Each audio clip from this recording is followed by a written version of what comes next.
იცოდით, ისტორიის განმავლობაში კაცობრიობა ბევრჯერ გადაურჩა განადგურებას. წარსულში არაერთხელ ყოფილა მომენტი, როცა კაცობრიობა კატასტროფის ზღვარზე იდგა. ზოგჯერ ეს იყო პოლიტიკური დაძაბულობა, ზოგჯერ ტექნიკური შეცდომა, ხოლო ზოგჯერ ერთი ადამიანის გადაწყვეტილება. იქამდე კი სანამ უშუალოდ ვიდეოზე გადავალთ, დაუჭირეთ მხარი ჩემს არხს, დაალაიქეთ ვიდეო, გამომიწერეთ და გეტყვით იმას, რომ ალგორითმისთვის ძალიან დიდი მნიშვნელობა აქვს კომენტარს, ამიტომ ყურების დასრულების შემდეგ თქვენი კომენტარი მნიშვნელოვანია და დააკომენტარეთ. მე გიორგი ვარ, თქვენ უყურებთ ფაქტომატს და რა თქმა უნდა გესაუბრებით მხოლოდ ფაქტებით. მე-20 ბირთვული ბომბი, რომელიც შემთხვევით ჩამოვარდა.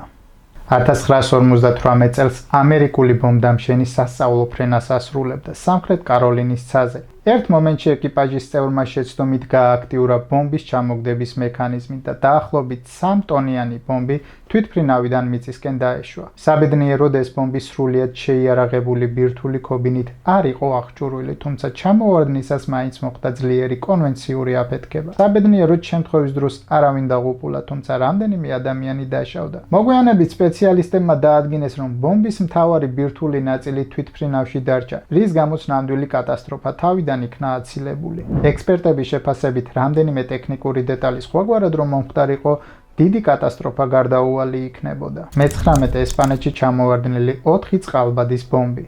1966 წელს ცივი ომის ყველაზე დაძაბულ მომენტში ამერიკული სტრატეგიული ბომბდამშენი B-52 ესპანეთის თავზე ასრულებდა გეგმიურ მისიას და ჰაერში საწვავის შევსებას ცდილობდა. მანევრის დროს თვითმფრინავის საწვავის ტანკერს შეეჯახა. ძლიერი შეჯახების შედეგად ორივე თვითმფრინავი ჰაერში დაიშალა და ბომბდამშენზე განთავსებული 4 წყალბადის ბომბი მიწისკენ დაეშვა.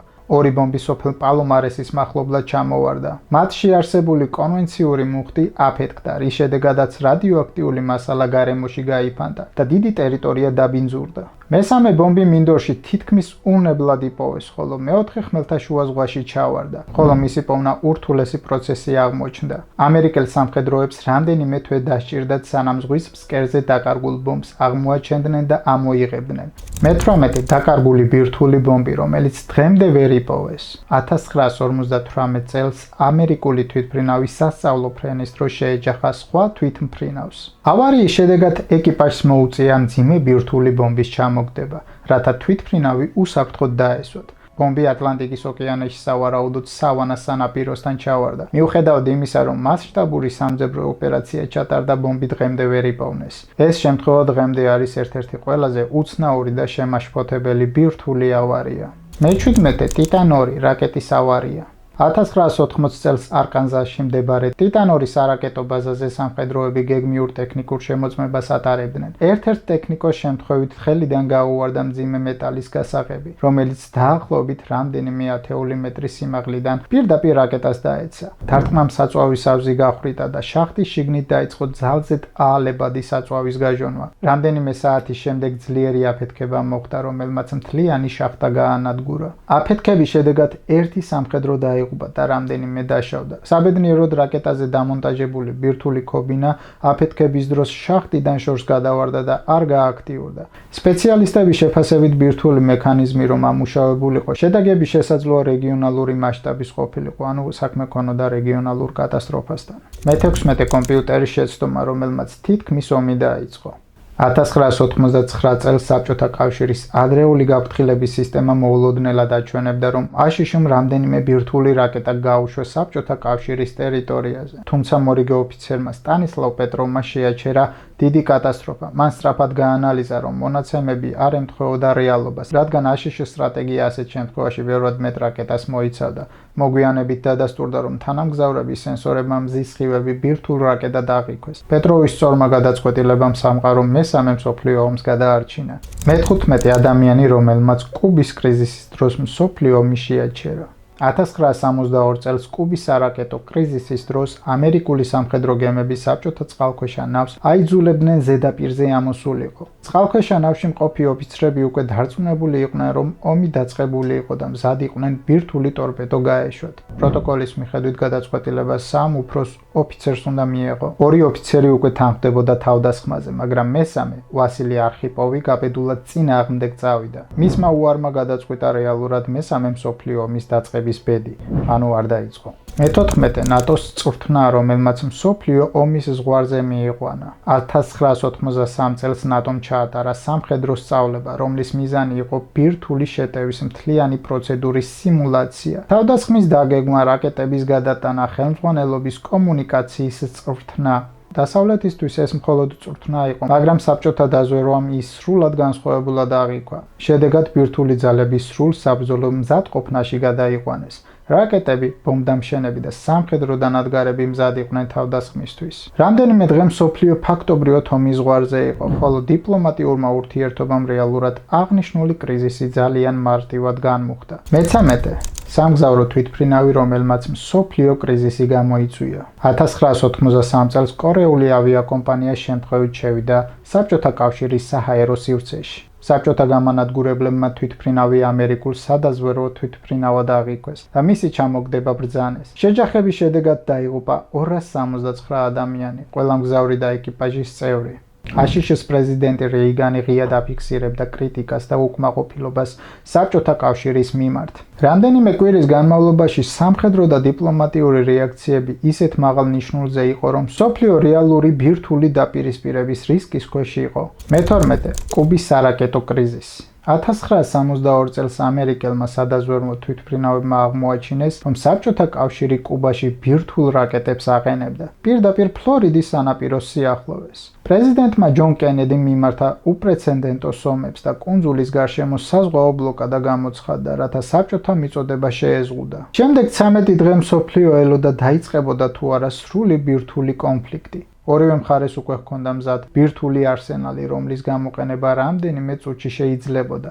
საბოლოოდ საწყისი დაძაბულობა დიპლომატიური მოლაპარაკებებით გადაიჭრა.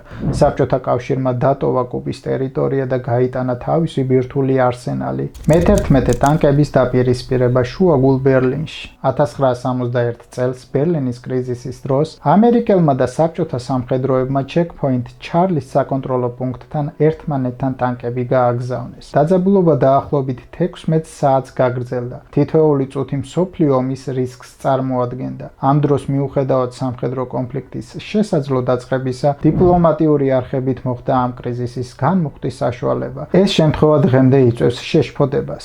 რამდენიმე მცირე დეტალს შესაძლოა გამოეწვია ბირთვული დაპირისპირება. მე-10 ინდოეთი და პაკისტანი ბირთვული ომის პირას. 1999 წელს ქაშმირში დაიწყო შეხლა-შემოხლა ინდოეთსა და პაკისტანს შორის. მათ გადაკვეთეს ერთმანეთის საზღვრები და დაიწყო სამხედრო დაპირისპირება. პრობლემა ის იყო, რომ ორივე ქვეყანას უკვე ჰქონდა ბირთვული არსენალი და ერთ იმპულსურ გადაწყვეტილებას შესაძლოა მილიონობით სიცოცხლე შეეწირა. მხარეები იძულებული გახდნენ დიპლომატიური გზით ეძებათ გამოსავალი. პაკისტანმა თავისი ძალები უკან გაიყვანა, ხოლო ინდოეთმა აგრესიული მოქმედებები შეწყვიტა. მე-9 ნორვეგიული რაკეტა, რომელმაც რუსეთი შეაშინა. 1995 წელს ნორვეგიელმა მეცნიერებმა ატმოსფეროს შესასწავლად კვლევითი რაკეტა გაუშვეს, თუმცა რუსულმა რადარმა იგი აღიქვა როგორც ამერიკული ბალისტიკური რაკეტა. რამდენიმე წუთში რუსეთის პრეზიდენტს ბორის ელცინს გადასცეს ბირთვული ჩემოდანი. ინსტრუმენტი საპასუხო დარტყმის განსახორციელებლად. ელცინის გუნდმა სწრაფადვე დაადგინა სიმართლე, რომ რაკეტა საფრთხეს არ წარმოადგენდა.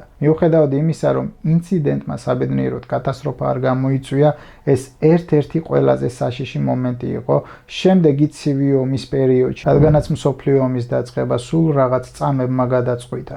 მერვე ბერლინის ბლოკადა.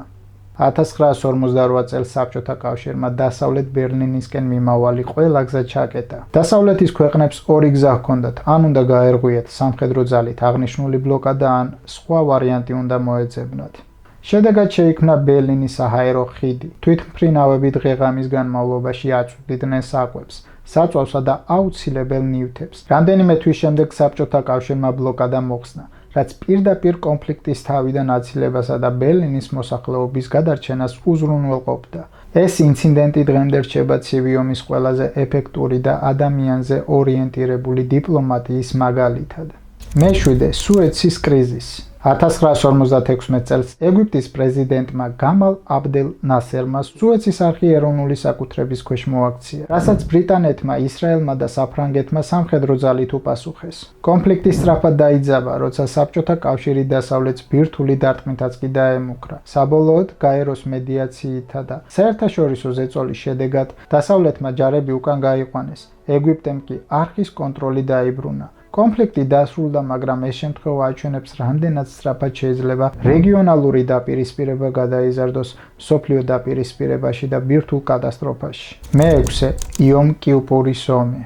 1973 წელს ეგვიპტემ და სირიამ მოულოდნელი შეტევა დაიწყეს ისრაელზე. სწორედ იომ კიპურის რელიგიური დღესასწაულის დროს, როცა ქვეყანა ნაკლებად იყო მზად სამხედრო თავდასხმისთვის. ომის პირველ დღეებში ისრაელი მძიმე მდგომარეობაში აღმოჩნდა და ფრონტის რამდენიმე მიმართულებით სერიოზული ზარალი ნახა.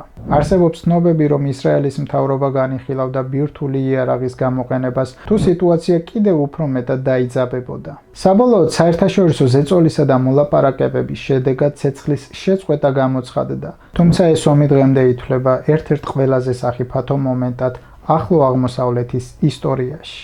მეხუთე ატმოსფეროს დაწვის შიში. 1945 წელს სანამ პირველი ატომური ბომბის ტესტი ჩატარდებოდა, მეცნიერებს ერთი ძალიან შემაშფოთებელი კითხვა აწუხებდათ. შეიძლებოდა თუ არა ბირთვულ აფეთქებას დედამიწის ატმოსფეროს აალება გამოეწვია. თეორიულად არსებობდა ვარაუდი, რომ აფეთქების შედეგად წარმოქმნილმა უზარმაზარმა ენერგიამ შეიძლება ატმოსფეროში არსებული აზოტი აალებამდე მიეყვანა და რეაქცია ჯაჭვურად გავრცელებულიყო. საბოლოოდ მეცნიერებმა გამოთვლის შედეგად დაასკვნეს, რომ ასეთი სცენარი არ განხორციელდებოდა. მეოთხე მაკარტურის ბირთვული გეგმა. კორეის ომის დროს ამერიკელმა გენერალმა დუგლას მაკარტურმა პრეზიდენტ ჰარი ტრუმენს შესთავაზა უკიდურესი სამხედრო გეგმა. მისი აზრით, ჩინეთის წინააღმდეგ უნდა გამოყენებულიყო დაახლოებით 30-დან 50-მდე ატომური ბომბი. გეგმა ასევე მოიცავდა ჩინეთის საზღვრის გასწვრივ რადიოაქტიული ბარიერის შექმნას, რომელიც მოწინააღმდეგის გადაადგილებას შეაჩერებდა. პრეზიდენტმა ტრუმენმა ეს წინადადება ძალიან სახიფათოდ მიიჩნია, რადგან ასეთი ნაბიჯი შეიძლებოდა ფართომასშტაბიან ბირთვულ ესკალაციაში გადაზრდილიყო. საბოლოოდ მან მაკარტური თანამდებობიდან გაათავისუფლა, რათა კონფლიქტი კიდევ უფრო არ გაღრმავებულიყო. ისტორიკოსების აზრით, სწორედ ამ გადაწყვეტილებამ შესაძლოა აიცილა კორეის ომის დროს ბირთვული იარაღის გამოყენება. მესამე ოპერაცია დროპშოტი. 1959 წელს შეერთებულმა შტატებმა შეიმუშავა დეტალური სამხედრო სტრატეგია სახელწოდებით Operation Dropshot. ეს გეგმა იმ შემთხვევისთვის იყო შექმნილი, თუ ამერიკასა და საბჭოთა კავშირს შორის პირდაპირ ომი დაიწყებოდა. დოკუმენტში გათვალისწინებული იყო მასშტაბური თავდასხმა, რომლის მიხედვითაც საბჭოთა კავშირის წინააღმდეგ ასობით ატომური ბომბი უნდა გამოყენებულიყო. მიუხედავად იმისა, რომ ეს გეგმა რეალურად არასდროს განხორციელებულა, ის ნათლად აჩვენებს, რამდენად სერიოზულად განიხილებოდა ბირთვული ომის შესაძლებლობა ცივი ომის პირველ წლებში. მეორე ცარ ბომბა. 1961 წელს საბჭოთა კავშირმა ჩაატარა ერთ-ერთი ყველაზე შთამბეჭდავი შემაშფოთებელი ექსპერიმენტი. ააფეთქა ისტორიაში ერთ-ერთი ყველაზე ძლიერი ბომბი. მისი სიმძლავრე დაახლოებით 50 მეგატონას აღწევდა, რაც ჰიროსიმაზე ჩამოგდებულ ბომბზე 1000-ჯერ ძლიერ აფეთქებას ნიშნავდა. წარმოქმნილმა სოკოსებრმა ღრუბელმა დაახლოებით 60 კილომეტრზე მეტ სიმაღლეს მიაღწია, ხოლო შოკურმა ტალღამ დედამიწას რამდენჯერმე შემოუარა და 1000-ობით კილომეტრზე იგრძნობოდა. ეს ექსპერიმენტი ცივი ომის პერიოდში ძალის დემონსტრაციის მიზნით ჩატარდა და მთელ მსოფლიოს აჩვენა, რამდენად დამანგრეველი შეიძლება იყოს ბირთვული ომის სახელმწიფოებს შორის. პირველი სამხრეთ აფრიკის საიდუმლო ბირთვული პროგრამა. ცივი ომის პერიოდში სამხრეთ აფრიკამ საიდუმლოდ დაიწყო ბირთვული იარაღის შექმნა და რამდენიმე ბირთვული ბომბიც ააგო. იმ დროს ქვეყანა საერთაშორისო იზოლაციაში იმყოფებოდა და რეგიონში სხვადასხვა სამხედრო კონფლიქტშიც მონაწილეობდა, რის გამოც ბევრ ექსპერტს ეშინოდა, რომ დაძაბული პოლიტიკური სიტუაციის შემთხვევაში ბირთვული იარაღის გამოყენების საფრთხე რეალური იყო. თუმცა ისტორია სხვაგვარად განვითარდა. 1990-იან წლებში, როცა ქვეყანაში პოლიტიკური ცვლილებები დაიწყო და აპართეიდის რეჟიმი დასრულდა, ახალმა ხელისუფლებამ უნიკალური გადაწყვეტილება მიიღო. ბირთვული იარაღი თავისი ხელით და თავისი სურვილით გაანადგურა. როგორც ხედავთ, მსოფლიო არაერთხელ აღმოჩნდა კატასტროფის ზღვარზე. ზოგჯერ ეს იყო ტექნიკური შეცდომა, ზოგჯერ სამხედრო დაძაბულობა, ხოლო ზოგჯერ უბრალოდ ადამიანური ფაქტორი. ისტორია გვახსენებს, რამდენად მყიფეა უსაფრთხო განსხვავება და რამდენად დიდ როლს თამაშობს ერთი გადაწყვეტილება მთელ პლანეტაზე. მე გიორგი ვარ, თქვენ უყურებდით ფაქტომას. თუ მოგეწონათ ეს ვიდეო და ლაიქით გამოიწერეთ ჩემი არხი და დააკომენტარეთ თქვენი აზრიც. გიტოვებთ სხვა საინტერესო ვიდეოს ყურების გასაგრძელებლად. აბა დროებით.